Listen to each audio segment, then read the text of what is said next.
नूर sister, ये miracle story मैं आपके साथ इसलिए शेयर कर रही हूँ क्योंकि आज भी बहुत से लोग ऐसी तकलीफ से गुजर रहे होते हैं जिसका कोई मेडिकल रीज़न नहीं होता, कोई लॉजिक, कोई जवाब नहीं मिलता। बहुत सारे लोग उनसे कह देते हैं कि तुम्हारे ऊपर नजरे बद है या तुम्हारे ऊपर किसी ने जादू कराया है, और वो लोग इस परेशानी में कई लोगों को पैसे भी दे देते हैं और वो उनके पैसे ले लेते हैं, लेकिन उसका कोई सॉल्यूशन उनको नहीं देते और इस तरह से वो अपने बहुत सारे पैसे बर्बाद कर देते हैं। लेकिन मैं आपको अपने लाइफ के एक्सपीरियंस से बताती हूँ कि जब इंसान सब कुछ अल्लाह पर छोड़ देता है तो अल्लाह सुब्हाना व तआला खुद फैसला करते हैं। अस्सलाम वालेकुम एवरीवन, मेरा नाम है नूर ASM। ये सिस्टर अपनी जर्नी शेयर करती हैं जो कि अभी कुछ मंथ्स पहले की ही है कि इनकी लाइफ में जो मिरेकल इनके साथ में हुआ, और मैंने इस चीज़ से काफ़ी ज़्यादा रिलेट किया क्योंकि मैं भी अक्सर देखती हूँ कि लोग मेरे पास ईमेल्स कर रहे होते हैं, मुझे मैसेज कर रहे होते हैं और बोलते हैं कि हमारे ऊपर बहुत सालों पुराना जादू है, नजरे बद है, हसद है। देखें, ब्लैक मैजिक जो है, जादू जो है, वो बरहक है, होता है क्योंकि आप रसूल अल्लाह सल्लल्लाहु अलैहि वसल्लम पर भी हुआ था। लेकिन इसका मतलब ये बिल्कुल भी नहीं है कि आपकी लाइफ में टोटली जो प्रॉब्लम्स आ रही हैं वो सब कुछ नजरे बद, हसद या जादू की ही वजह से है। कुछ हमारी खुद की गलतियां भी होती हैं जिन पर हम गौर नहीं करते हैं, या कुछ हमारी ज़िंदगी में हमारी रूटीन का ख़राब होना, कुछ ऐसी चीज़ें होती हैं जिन पर हम फोकस नहीं करते और उनकी वजह से हमारी ज़िंदगी में मसले होते हैं और हम समझ नहीं पाते। और आजकल मैं देखती हूँ कि बहुत सारे लोगों ने जो है ना, वो यूट्यूब पर या जगह जगह जो है वो बहुत सारे पैसे लेने का भी जो है ना वो सिस्टम बना लिया है कि अगर हम आपकी जादू का इलाज कर देंगे इस तरह से। मैं ज़्यादा कुछ तो इस पर नहीं कहूँगी, लेकिन ऐसा कुछ नहीं होता है। जो कुछ भी आपकी ज़िंदगी में होता है ना, वो सिर्फ़ और सिर्फ़ अल्लाह के हुक्म से ही होता है। जब तक अल्लाह नहीं चाहे, कोई चीज़ आपको शिफा नहीं दे सकती, और जब अल्लाह सुब्हाना व तआला चाहेंगे तभी सारी प्रॉब्लम्स जो हैं उनका हल निकलता है। आप ऐसा समझ लीजिए कि अगर आप एक दवाई खा रहे हो और आपने महंगे से महंगे डॉक्टर को दिखा दिया, वो दवाई आपको फ़ायदा जब भी पहुंचाएगी जब अल्लाह का हुक्म होगा। उसके सिवा वो दवाई आपको कभी फ़ायदा नहीं पहुंचा सकती, चाहे आप करोड़ों रुपए जो है ना वो अपने मेडिकल्स में खर्च कर दो।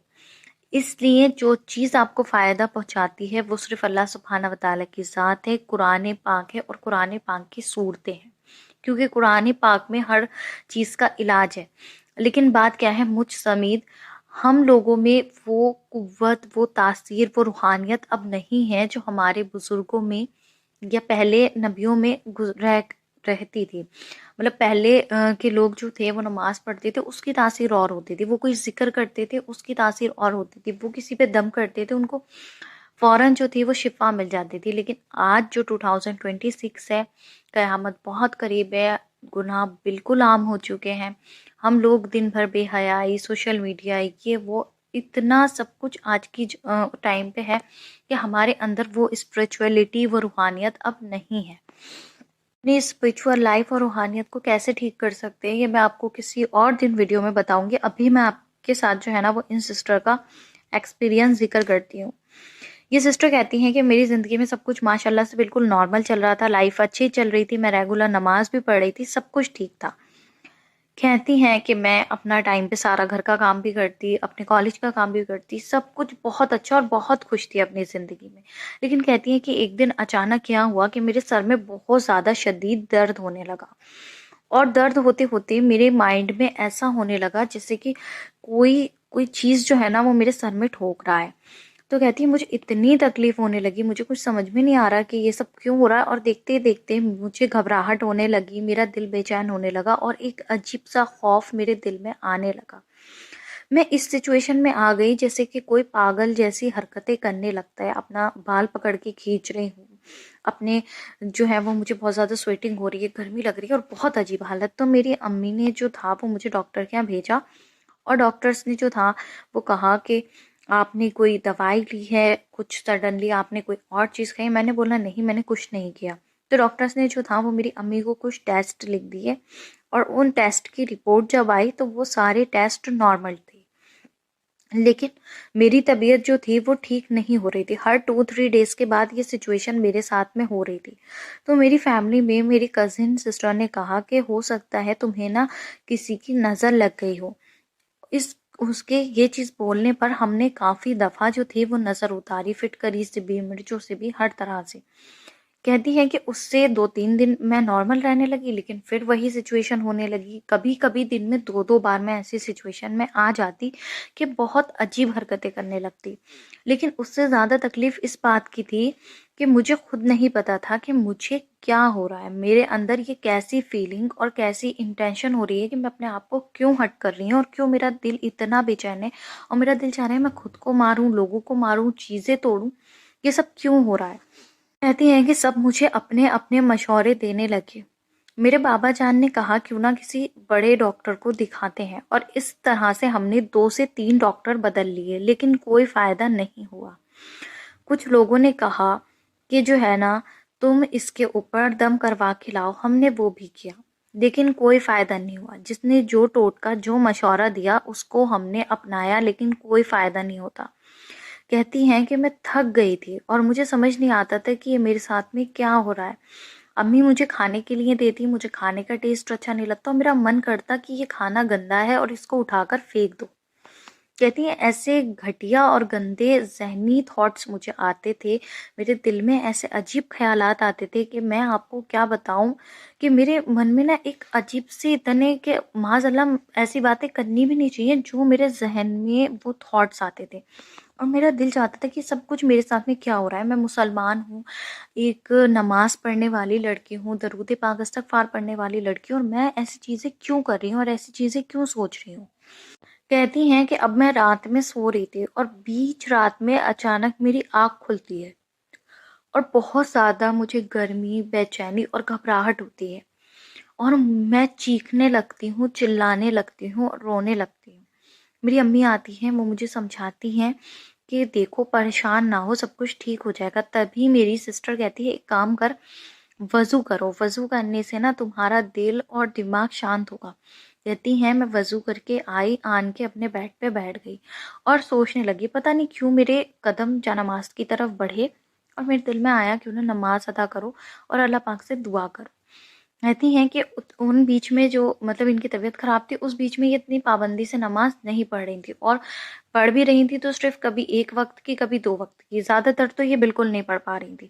تو کہتی ہیں میں جیسے ہی نماز پہ کھڑی ہوئی، نماز پڑھنے کے بعد میرا نماز میں دل نہیں لگ رہا، اور جو قرآن پاک کی آیتیں ہوتی ہیں نا، کہتی ان کو بھی میں بہت غلط وے میں پڑھ رہی، اور مجھے خود پر غصہ آ رہا ہو۔ تو کہتی ہے میں تھک کے جا نماز پہ بیٹھ گئی اور میں نے اللہ پاک سے دعا مانگی کہ اللہ یہ اگر میری آزمائش ہے تو آپ اس کو ختم کر دیجئے اور مجھے صبر دے دیجئے، اور اگر کوئی برا اثر ہے، کوئی بری چیز میرے ساتھ ہے تو میری حفاظت کر دیجئے، مگر مجھے اس اذیت سے، اس خوفناک تھاٹ سے، یہ جو میرے اندر کی کیفیت ہے اس سے مجھے آزاد کر دیجئے۔ میں بہت زیادہ پریشان ہوں، میں بہت زیادہ تکلیف میں ہوں، اللہ پاک میری مدد کر دیجئے۔ اور کہتی ہے میں یہ گڑ گڑا کر بہت بہت بہت زیادہ روئی اللہ کے آگے، اتنا روئی کہ میں اس ٹائم میں نے سجدے سے سر نہیں اٹھایا۔ کہتی ہیں آدھے گھنٹے تک میں سجدے میں روتی ہی رہی اور اللہ پاک سے دعائیں کرتی رہی۔ کہتی ہیں کہ جب میں سجدے سے اٹھتی ہوں تو فجر کا وقت ہونے والا تھا، تو اچانک میرے دل میں ایک دم تھاٹ آتا ہے کہ آیت الکرسی پڑھو اور چاروں کل پڑھو اور سورہ بقرہ کا آخری حصہ پڑھو۔ کہتی ہیں کچھ نہیں، بس رینڈملی سجدے سے سر اٹھاتے ہی یہ ساری چیزیں میرے ذہن میں آئیں، میں نے پڑھی، اپنے اوپر دم کی، پانی پہ دم کیا اور پانی پیا۔ کہتی ہیں کہ میرے دل میں تھوڑی سی تسلی، تھوڑا سا سکون آیا۔ اس کے بعد کہتی ہے میں نے اپنی امی کو بتایا کہ میرے ذہن میں نا ایسا تھاٹ آ رہا ہے کہ روزانہ جو ہے نا وہ آیت الکرسی، سورہ فلق ناس اور سورہ بقرہ جو ہے اس کا آخری حصہ پڑھوں اور چاروں کل۔ تو کہتی ہے کہ میری امی نے کہا ہاں بیٹا بالکل پڑھنا چاہیے، میں بھی سورہ بقرہ جو ہے نا وہ پڑھوں گی اور تمہارے اوپر جو ہے نا وہ دم کروں گی۔ تو کہتی ہے میری امی نے بھی سورہ بقرہ کی تلاوت شروع کر دی اور میں نے چاروں کل آیت الکرسی جو تھی وہ پڑھنا شروع کر دی اور اپنے اوپر دم کرا اور اس کا پانی پینا شروع کر دیا۔ کہتی ہیں ایک دم تو مجھے کچھ بھی چینج نہیں لگا، لیکن تھوڑا تھوڑا کر کے میرا ڈر کم ہوا۔ फिर कहती हैं कंटिन्यू पढ़ने से 10 से 15 दिन जब मैंने पढ़ा तो मेरी नींद बेहतर हुई, मेरा दिल हल्का होने लगा। फिर कहती हैं क्योंकि इतने दिन जो मेरी तबीयत ख़राब रही, मैं दरूद पाक नहीं पढ़ पा रही थी, अस्तगफार नहीं पढ़ पा रही थी, क्योंकि मैं अगर पढ़ रही थी ना मुझे बहुत घटिया थॉट्स आ रहे थे और मेरा मन बिल्कुल पढ़ने में नहीं लग रहा था। तो कहती है मैंने ना उसको पढ़ना शुरू किया। कहती हैं कि मेरी अम्मी ने सूरे बकरा 21 दिन कंटिन्यू पढ़ी। तो मेरी अम्मी बताती हैं कि उन्होंने ख्वाब में देखा मुझे किसी पिंजरे के अंदर बंद करके रखा हुआ है और मेरी अम्मी सूरे बकरा पढ़ रही हैं और उस पिंजरे के ताले टूट रहे हैं। यानी कि बताती हैं कि उस जो इनकी अम्मी ने ख्वाब देखा उसमें ऐसा था कि एक पिंजरा है, उसके अंदर ये बंद है और उसमें बहुत सारे लॉक हैं और जैसे जैसे इनकी अम्मी सूरे बकरा पढ़ती जा रही हैं एक एक लॉक खुलता जा रहा है। कहती हैं इस ख्वाब के बाद अम्मी के मुझे थोड़ी बहुत राहत मिल चुकी थी। अभी मुझे वो जो बार बार अटैक्स आते थे, वो तबीयत बिगड़ती थी, वो चीज़ में काफ़ी फ़र्क आ चुका था। कि अब ऐसा हुआ कि ठंड भी बहुत ज़्यादा हो रही है, नमाज़ नहीं पढ़ पा रही थी, तो मैंने बैठे बैठे जो नमाज़ नहीं पढ़ पाती थी मैं जो नमाज़ पे उसको बैठे बैठे पढ़ना शुरू किया और पूरी नमाज़ पढ़ने की हिम्मत ना हुई तो मैंने सिर्फ फ़र्ज़ पढ़ लिए और दरूद इब्राहिम 11 मरतबा। तो ये कहती हैं कि अभी मेरी अम्मी को लगभग 3 महीने से ज़्यादा हो चुका है सूरह बकरा की तिलावत करते हुए। मेरी अम्मी 3 से 4 दिन के अंदर सूरह बकरा जो है वो मुकम्मल करती हैं, कभी कभी ज़्यादा दिन भी लग जाते हैं। तो कहती है मुझे नहीं पता कि मेरे ऊपर ब्लैक मैजिक था या नहीं, लेकिन मुझे इतना पता है कि जब मैंने अल्लाह को पकड़ लिया तो जो भी था ना वो मुझ पर हावी नहीं आ सका। मुझे जो था ना वो बहुत सुकून मिला और मेरी तबीयत बदलने लगी और अभी अल्हम्दुलिल्लाह मैं बिल्कुल ठीक हूँ। अभी भी कुछ चीज़ें हैं जो मेरी लाइफ में नॉर्मल नहीं हो रही हैं, लेकिन अब अल्लाह पाक का बहुत शुक्र है। कहती है इसके अलावा भी बहुत सारे मिरेकल जो हैं वो लाइफ में देखने के लिए मिले हैं, लेकिन मुझे एक चीज़ समझ में आई कि किसी ने कहा था कि ब्लैक मैजिक है, किसी ने कहा नजरे बद है, किसी ने कुछ बताया, लेकिन जब मैंने अल्लाह की हवाले सब कुछ कर दिया और अल्लाह सुब्हाना व तआला से पनाह मांगी तो अल्लाह सुब्हाना व तआला ने मुझे हिफाजत में रखा। क्योंकि जो चीज़ अल्लाह की हिफाजत में हो उसे कोई चीज़ नुकसान नहीं पहुंचा सकती, न नजरे बद, न हसद, न कोई और असर। ये है कि बस दिल से कहो कि जो है ना या अल्लाह सुब्हाना व तआला वो आपसे बढ़कर नहीं है, आप काफ़ी हैं, आप ला शरीका लहू हैं, आप हर चीज़ पर कुदरत रखने वाले हैं। अल्लाह आपकी ताकत से बड़ी कोई ताकत नहीं है, कोई शैतान नहीं है। अल्लाह सुब्हाना व तआला आप हर चीज़ पर गालिब है बेशक। तो कहती हैं कि आपकी मुश्किल आसान हो जाएगी, क्योंकि जब अल्लाह काफ़ी हो जाता है तो किसी और चीज़ की ज़रूरत नहीं रहती है।